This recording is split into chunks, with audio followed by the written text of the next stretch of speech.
So next discussion is about Nostr. Nostr stands for Notes and Other Stuff Transmitted by Relays. So it's an open, decentralized, censorship-resistant protocol designed for social networking and messaging. We have Will Casarin is the founder of Damus, one of the most widely used mobile clients for the Nostr protocol, offering censorship-resistant, decentralized social media. Will also has ongoing contributions to Bitcoin Core and the Lightning Network. And then Calvadev is the creator of Shopstr, a decentralized, permissionless Nostr marketplace designed to enable global peer-to-peer transactions using Bitcoin. And their discussion is titled Networks, Nostr, and the New Frontier. Thank you, gentlemen. Hello. Hello, hello. So we like to usually start these things off with how many people here know what Nostr is? Okay, that's good. How many people have an account? All right, that's still good. How many people use it daily?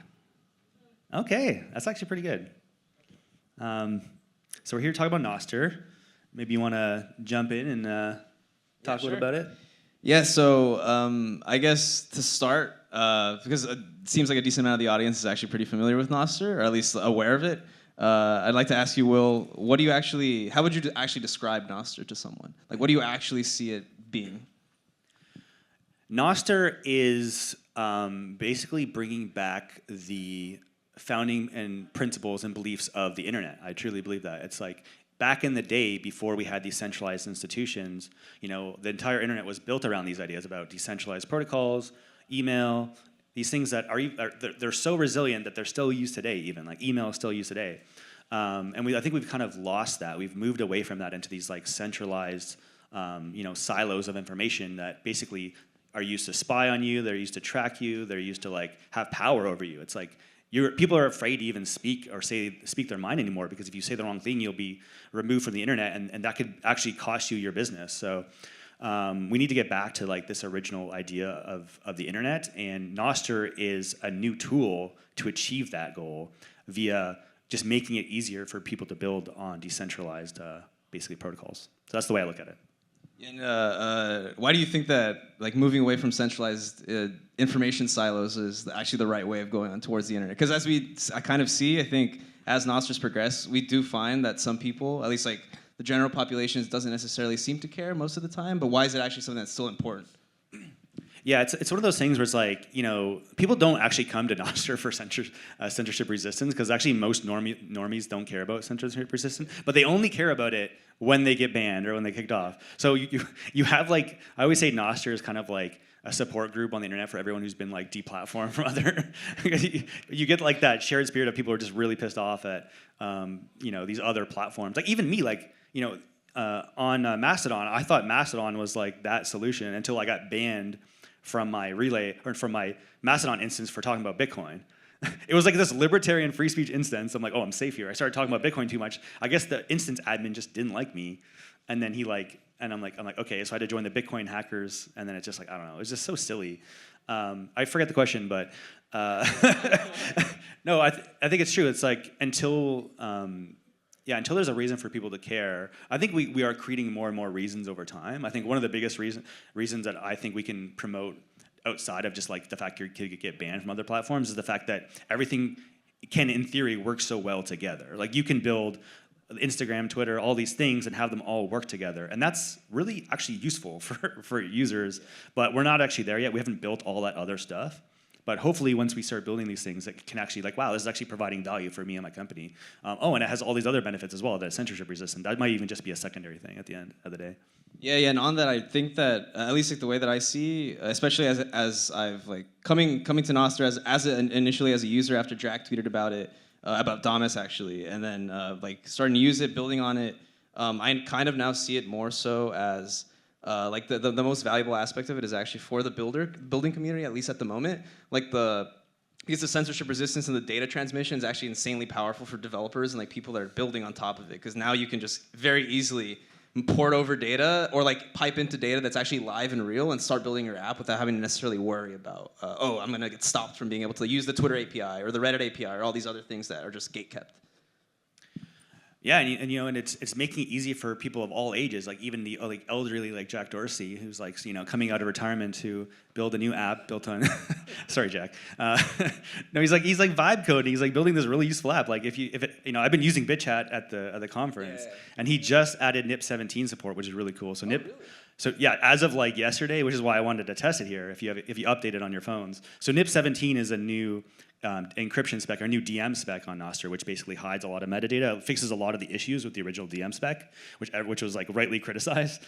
So he just integrated that into Bitchat. So in theory, the way it's supposed to work is you can DM someone, and if you're not like close to them, it'll use the relays as like a storage mechanism, completely private. And then if you're close to them, it'll use the regular Bitchat protocol. Yeah. So like we're already starting to see people integrate Nostr in really interesting, clever ways, and that's exactly where the real strength comes from, and why builders love it, is because you can just integrate it into things and add decentralization to your product. And NIPs, for those who aren't aware, are they're the protocol specifications for Nostr, not the human NIPs that we usually think about. I know people always look at me weird when I say I'm a NIP enthusiast, and I'm like, get this weirdo away from me. Yeah. But yeah, as we are at a Bitcoin event, how do you actually see the coupling of Bitcoin and Nostr like fueling growth on the internet, or like just new application layers? Like, what is it that makes Bitcoin and Nostr such a perfect pairing? Yeah, like I remember the early days of like Nostr. All the Bitcoiners like, why are we talking about Nostr? This is a Bitcoin conference. Like, I don't want to hear about this. But they're just very complementary. Like Nostr, builds on top of Bitcoin's cryptography. It uses libsecp and Schnorr signatures and all that stuff. So you naturally have a lot of people who are interested in that cryptography, and it's easy to apply. You get the same keys in Nostr. And there's like just a lot of other stuff. Like you need to build other infrastructure outside of just the payment network. If you're going to have apps that integrate with Bitcoin, you need to make it easier. Like you need tools to facilitate that. You could just build that on existing systems, but just building on Nostr makes a lot of things easier. So even with NWC, so NWC is this technology that was created by I think Albi and Vider and some other people, which basically allows you to makes it easier for app developers to hook in a Lightning wallet into their app. Before you had to do like these really complex protocols, integrations and stuff, but now you can just run a node at home if you want, and then you can easily connect to it over NWC. So Nostr is bringing lots of auxiliary tools to the Bitcoin ecosystem to kind of help build it out. Yeah, and actually when I first came into, or after I was like already using Nostr for a little bit, when I read the protocol specification and started like wanting to build something on top of it, I realized like this is actually such a powerful tool for being able to actually spread the usage of Bitcoin, which is why I leaned into like building a marketplace, and why like obviously you invented Zaps and like we're able to like build something out like that. But I really find that especially like most of the time when we're interacting with Bitcoin, it's in like a in-person direct manner, and like we're just opening up a wallet app, working with it. But if we actually want to like embed it and bake it into like the applications on the internet, like Nostr actually just facilitates it so simply. It makes it so easy to actually spread and hop around. And with that, having mentioned Zaps, like can you talk a little bit about now since we are here with the person who came up with them, like what about Zaps is actually like revolutionary, and what about them do you see like shifts the incentive model on the internet for like new applications or existing applications? Like how does integration of Bitcoin and like instant micropayments really like change things? I think the main role of Zaps, I think the thing that it's the most important aspect of it is just to get normal people to experience how awesome the Lightning Network is. Like that was kind of like my original goal, is that Lightning, I mean, it's still kind of like this, where you can really only experience it at Bitcoin conferences. You just go and like buy a pin with Lightning, and it just the most amazing experience that you can have peer-to-peer, completely final final settlement, which is pretty unheard of. Like there's not many other technology in the world that can even achieve that in a really decentralized way. So Zaps to me was just trying to showcase how awesome Lightning is, because I'm a Lightning dev. I love Lightning. I want more people to use it. It's kind of sad that it feels like it's not as there's not like conferences around Lightning. Like I think we're just finally getting our second Lightning conference thanks to Lisa.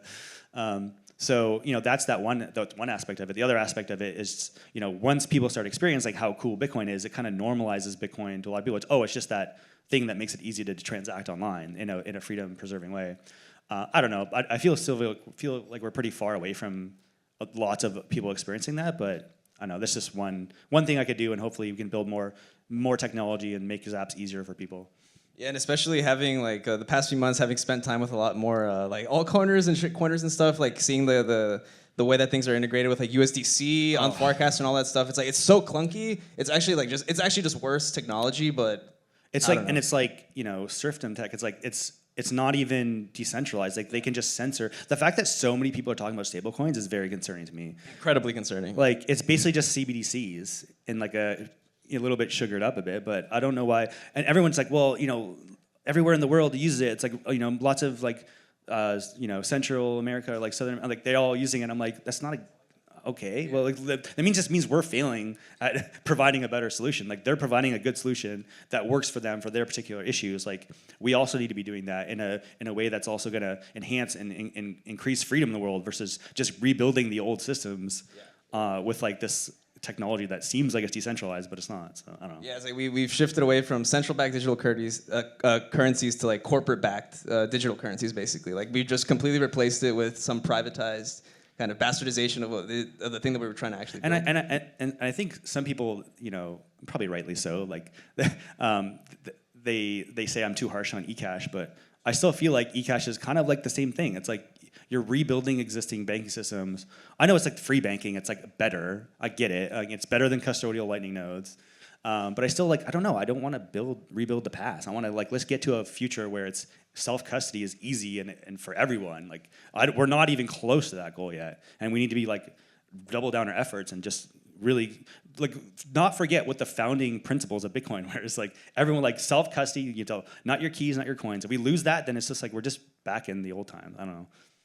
And on eCash, we won't go too far into it because we are supposed to be talking about Nostr, but I am a pretty big, I wouldn't say eCash bull, but respecter of it. I feel like it's very important to kind of onboard newcomers onto it, and especially coupled with Nostr just makes the experiencing Bitcoin for the first time so simple. But yeah, as you're saying, we do need to be able to mature and actually get to the point where people are able to understand their whole the technology they're using, and eCash makes it simpler, and it's just kind of getting that transition actually sped up. Yeah, I mean, it's in a world where we don't have a good solution that I want, pure self custody for everyone, then eCash would probably make the most sense. So I think it's reasonable that people are building it out, and it's a really good UX too. I can't deny that. Just seeing Calais send stuff peer to peer over Bluetooth is pretty cool. But yeah, it's still custodial tech, and I don't know, it just doesn't get me going as much as Lightning does. And I have found with eCash that, especially with new merchants who are selling on my site, for example, if they've never interacted with Bitcoin and they just want to accept money, it actually kind of is a pretty nice way of them to just accept money and see that, oh, I got some funding. They eventually realize that, okay, this is Bitcoin, I have to learn a little bit about it, but it's a good stepping stone to get and they eventually realize that maybe the mint rugged them and it's the coin's no longer, I don't know. Yeah, so as Nostr is being built out and as applications are being tested and the technology is actually being matured, what do you actually think what does Nostr actually provide? What unique proposition does it provide compared to even other decentralized, quote unquote decentralized protocols, other existing technologies? What does it actually provide for the internet? What does it provide for application developers and things of that nature? Yeah, I think the biggest thing that it provides is really just something that is just so flexible and so simple. I think a lot of these modern protocols are just way overcomplicated. And honestly, Bitcoin's pretty complicated, Lightning's pretty complicated, and there's a reason there's not many developers working on it. It's a very specialized thing because the protocols are very complicated. And Nostr represents a way to build decentralized things in a way that is accessible to every developer. So this, I think just that alone is so important. And then, but in terms of what it provides past that, I don't know. I feel like it's just a better way to build apps. It provides a way to, actually, this is the biggest one. It provides all these network effects for free. The biggest issue about building new apps is trying to get users onto your app. But if you have an existing ecosystem of lots of people with their social graphs, they have places, they're chatting on Kind1, they're sending photos with OLAS, and all of a sudden there's this, you just get to tap into that whole network of people. And as long as that keeps growing, in theory, that network effect should overcome all the other siloed network effects. At least that's my theory. It's going to hit it. It has to hit. It's probably eventually, if it gets popular enough, it will hit a critical mass where the network effects are going to be kind of hard to ignore. But we're just not even really close to that right now. But and do you think that the network effect is gonna come directly from like a social media application of Nostr, or is it gonna come from some other stuff application or some other thing that like is the catalyst to actually trigger? Oh, we're actually using Nostr on the back end, didn't realize, and then that pipes you into the rest of the ecosystem. Yeah, I mean, I think it's clear that I don't know if Nostr is going to take over the social media world, but maybe that's not even going to be the thing that where Nostr takes over. Maybe it's just like maybe like more. There's like millions of users of Bitchat, and then all the DMs over Bitchat are like the biggest use case. There's a lot of like apps that can just all of a sudden start to exist and go viral, and then all of a sudden, now that's a part of that network effect of the entire system. So we just need a few of those like viral events. But that's why I see like so Jack set up this company and other stuff with Jeff. Alex Gleason, all these guys, and I think what the goal with that is like they're going to be trying to build a lot of these experiments, and it's kind of like investing. It's like you get one, you put a lot of money into a whole bunch of ideas, and then one is just going to blow up, and then that's just going to keep accelerating Nostr and different verticals. So I think that's probably how it's going to play out, but we'll see. Yeah, and I definitely tend to agree on like the social media side. Like I feel like we have sort of seen that even and it's not just like consistent across Nostr. We've even seen across other like decentralized social applications that like interest kind of trends downward. Especially I think now in the age of AI with so much content, so much stuff being generated by large language models and being thrown onto the platform that like the quote unquote global town square of media isn't really that viable. Like in the very long run, it's gonna kind of, at least like my theory is that it's gonna be like more focused on like localized social online community focused things more so than anything, like Reddit style almost. This is a perfect segue into like kind of the latest trend in Nostr, which is very, very new and up and coming. But one of the first things we realized is that the biggest number one feedback we get on Nostr is the fact that it's just all Bitcoiners. And what they're trying to say here is not the fact that Bitcoiners are annoying and like, I mean, they can be annoying sometimes, but what they're trying to say is that they're just trying to find something to talk about amongst their interest that's not Bitcoin. And what we realized is that basically there's no place to find and build your community within Nostr, right? The Nostr community was just the Bitcoin community.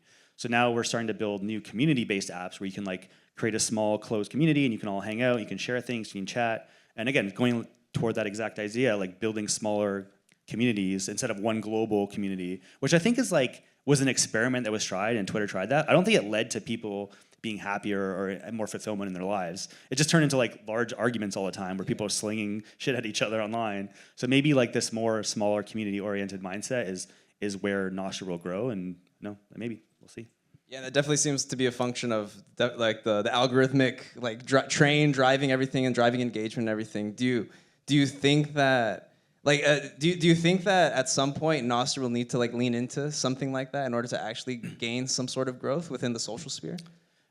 Yeah, I mean, it became clear very quickly that our theories of like what is the best thing, like, oh, of course no algorithm is good because algorithms are bad and they like make us angry. But it turns out your app won't be successful if there's no algorithm because it's just boring. That's like the number one feedback is like, oh, it's the feed of like people posting their like food photos and feed photos and stuff. Hopefully more of the food photos. But it's like, yeah, you need some type of way to curate this huge stream of information, and it's like. And algorithms can help you do that. So I think we're starting to see some of the early algorithms, like Primal has the trending algorithm they rank by Zaps, but that's just one. There's going to be lots of other algorithms. And the coolest thing about Nostr, which is another one of its advantages, is that it's not like on Twitter where it's like there's one algorithm. It's like whatever they program that day. You can have like 10 different apps with 10 different algorithms. You could be going viral in different parts of the world at different times with different algorithms. That's going to be another huge advantage that I think content creators are not really thinking about is like, what happens if your content is just going viral all the time? Yeah. Now, you can't really happen on Instagram or Twitter because there's only like one algorithm, right?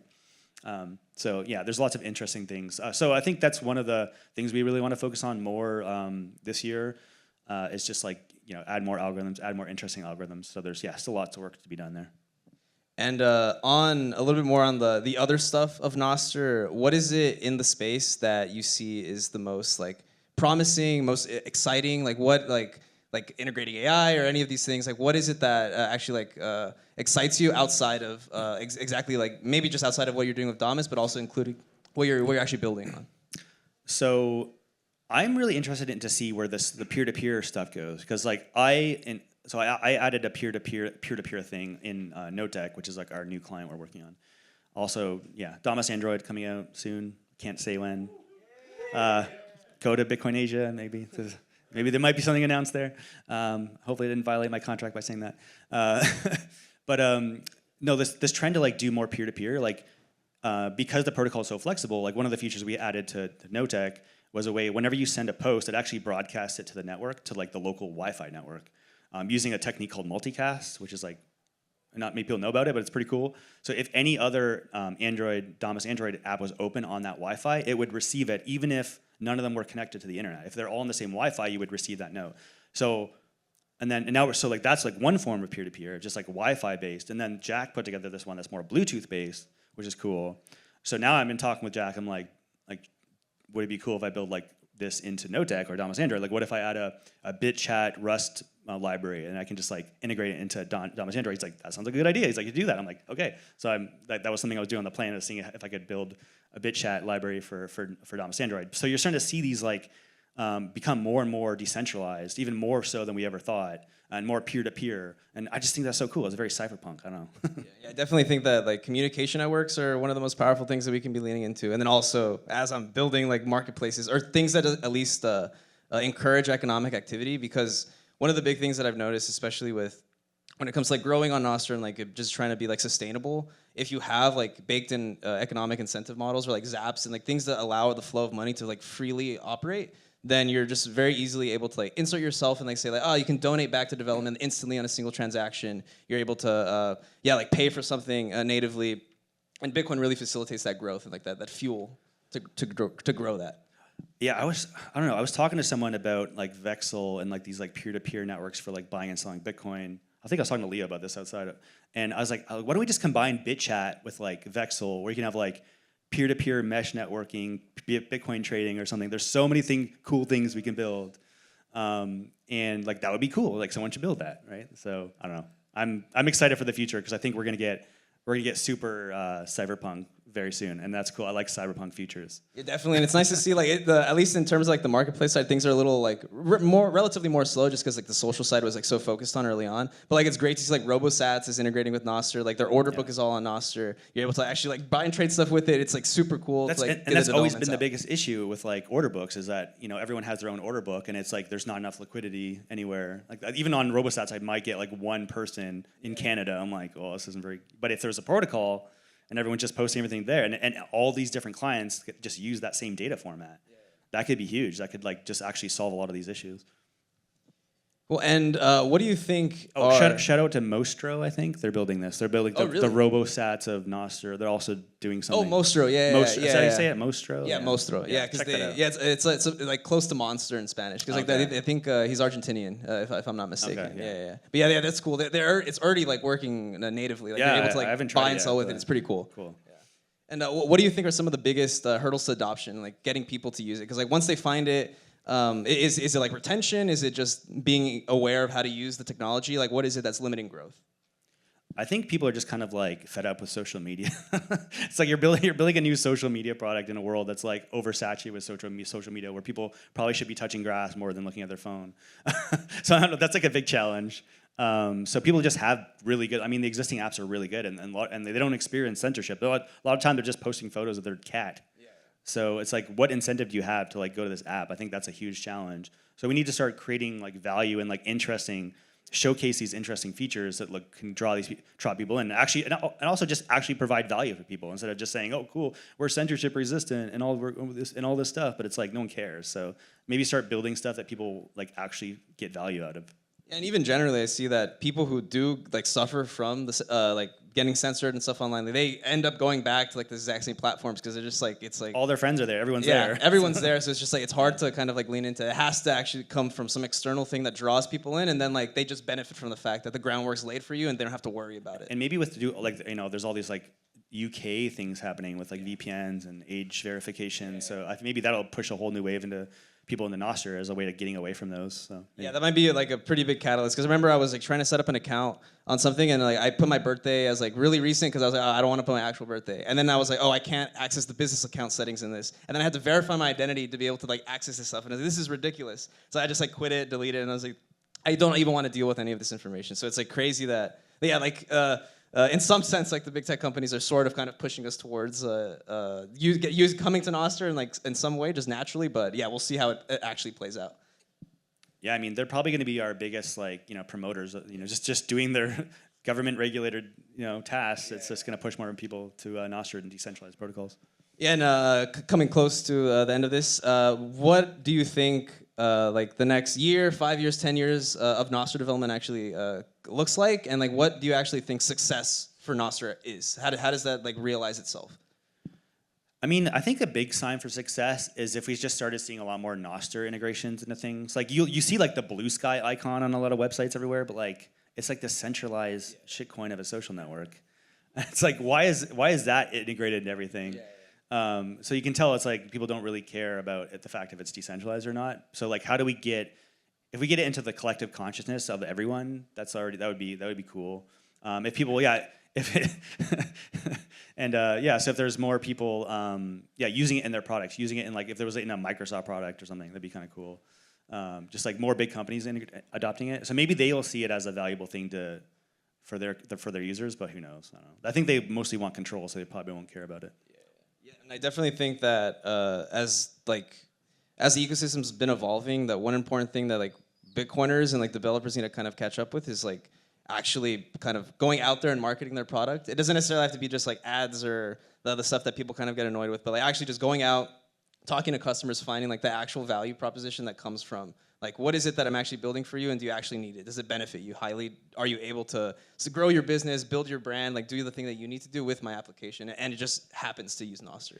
Yeah, there's like this open question. I think Gigi originally proposed this idea of value for value, and it's still like an open question whether this could actually work.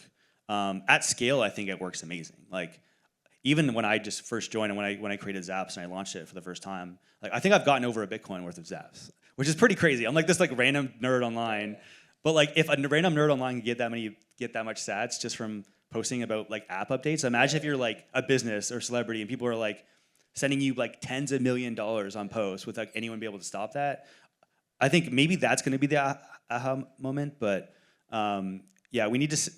That could change everything. It could change like advertisers could become less relevant, which would be really good because advertisers try to control a lot of things that you're allowed to post on social media and stuff. I don't know. So I'm still hoping that will play out as to be an actual viable model for payment online.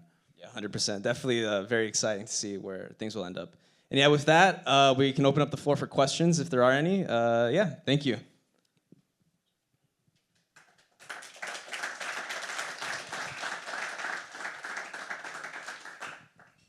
Howdy. Android graphene user, and I was happy to see your post, your note on hacking Android Damus in June, and I was curious if you could speak freely on your battles with the Apple App Store. Oh, that's always a fun topic. Well, it's like, we thought this Epic ruling, the Epic Games ruling, might give us some leeway, even though like it didn't. I was like, okay, I'm gonna try to release the app again with the note, the Zap button on the note, and it worked. I'm like, oh, cool. I guess maybe something about the ruling helped with that. But then, like just a month ago, they said no, you have to remove it again using the same guideline violation. And to be clear, the guideline violation is specifically it says you can't encourage selling digital content, and just the act of having the Zap button on a post apparently is encouraging selling digital content, even though we're not getting any money from that. So it didn't even make sense. So they keep leaning on this ruling, which is ridiculous. So obviously Primal doesn't have this issue, and I only have a theory, but I think once you add the in-app purchase of sats, then they kind of that guideline is no longer an issue or something. So it's something we can still do, but I think it's so they partner with Strike, and to do their custom integration with Strike, I think they have to pay like $10,000 to $20,000 or something. I'm just like an open source project. I'm not well funded, really. So we would need to find a way to sell sats in a non-KYC manner with an in-app purchase, but I think there might be chargeback issues with that. So I don't really know. I mean, I've been talking with the team about doing it. Maybe we'll have an in-app in-game currency, which could just be like a Damus gem, just so we can at least say we have something, so you can start zapping again. That's probably where we're gonna head to, but it's kind of silly that they're forcing us to do that just to have zaps. But yeah, it's so infuriating, and I think it's going to be the downfall of Apple, because if you piss off all the developers. And it's not just me. It's not just Bitcoiners. It's freaking Tim Sweeney. He followed the Damus account because he saw my struggles.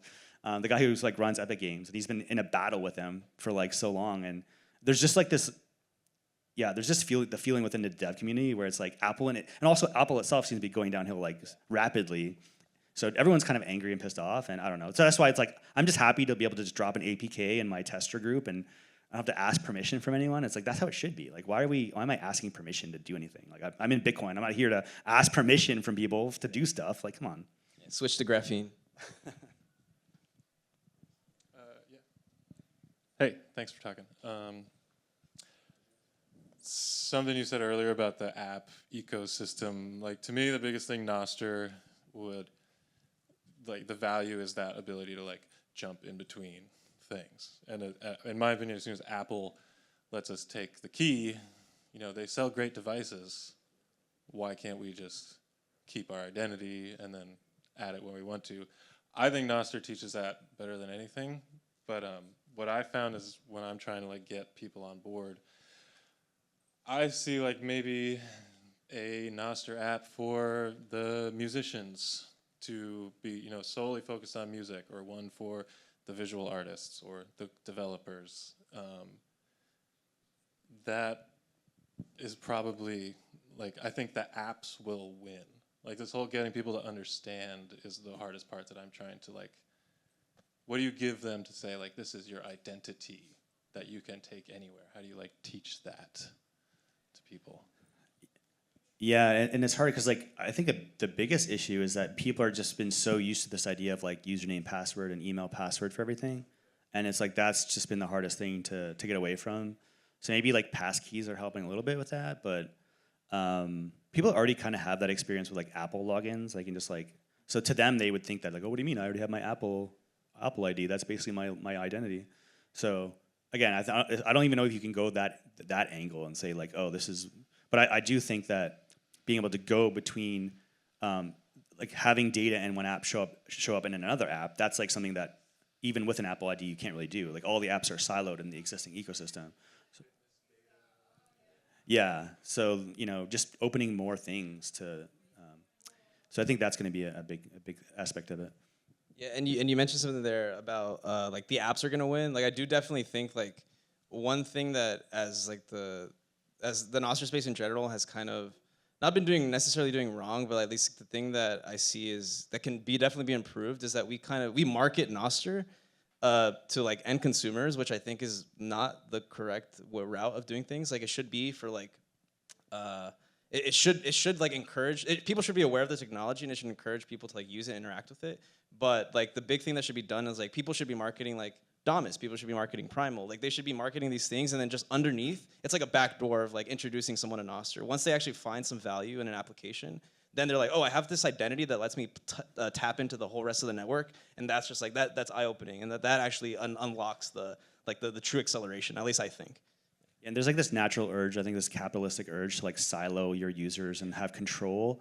You know, that's why I love that Nostr in Latin stands for hours. It's like it's letting go of control and just like opening up so that everything can work together versus just obsessively controlling your users and trying to capture them into your own bubble, and just like, no, actually just like invert it and just have all the apps be the everything app, right? Like, you know, there's this meme that like even Elon's saying is like, oh, but you know, X is gonna be the everything app. It's like, no, Nostr technically is all the apps in the Nostr ecosystem. Like that's the everything app. And it's like they all work together. And that's a better model than just trying to control users and build it in your own ecosystem. All right, we got time for one more question here. Well, thanks very much. You just piggybacking off the previous question about communities. One of the you mentioned about building communities in Nostr, and one of the communities that I've seen that's currently and recently being deplatformed is plant medicines or alternative medicines. They're getting kicked off everything from WhatsApp to Instagram. And how do you build a community around, you know, there's that interest group, they all have a very similar interest. Are there any new tools coming out towards that to say, yeah, you guys should build on that, you've got a common interest, and you can also use Lightning? Yeah. Because it'd be super relevant. There's some really good ones right now. So Hodlbod from Coracle is building something called flotilla.social, where you can build a community from relays. Obviously, there's Chorus from Jack and those guys. It's another way to set up a community. So I think we're still kind of in the early stages. And then a lot of those apps have like Cashew integration and Lightning Zaps integration. And then even at Damus we have, I guess like unofficially, we have an internal initiative to build communities as well. We're building more of like the Reddit style communities on Nostr. Because I haven't, there's some other examples of doing that, like Satellite. It's a different type of community. There's lots of different types of communities happening. There's relay-based communities, like open communities, closed communities. So yeah, we're still mostly in the experimental phase, but you can try out Flotilla or Chorus right now today.